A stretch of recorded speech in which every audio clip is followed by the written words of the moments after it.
Engage. How do we escalate this? Well, we get a geometric sequence over here. That's the escalation.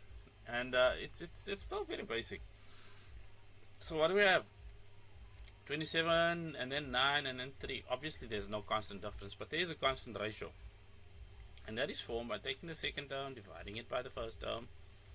And that's going to equal the third term divided by the second term, which is going to equal the fourth term divided by the third term. And that's our common ratio. So the idea of subtraction from the common difference is now replaced by division.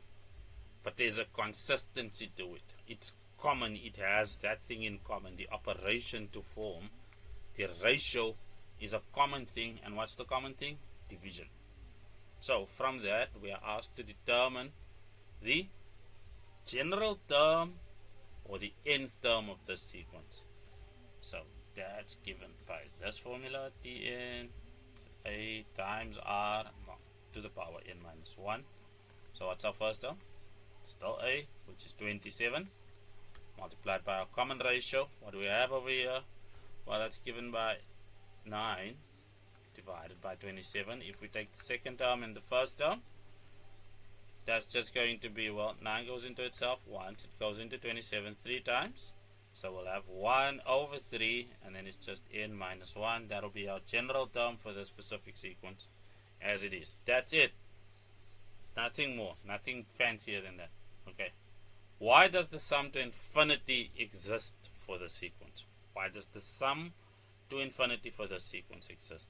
Well, for that, and it's on the formula sheet once more, we have this, which you can think of as a form of a restriction, some kind of a restriction. What does that mean? It means if the value of r is a fraction, I don't care if it's positive or negative, but it must be a proper fraction. What do I mean by that? I mean that the numerator must be smaller than the denominator. And in that case, that is it. For convergence, this must be true. So r is equal to 1 over 3, and it's less than 1 and greater than negative 1. That is a sufficient way to answer this question. Now, they're asking us, well, now that you know that it converges, just calculate the value of that converge sequence.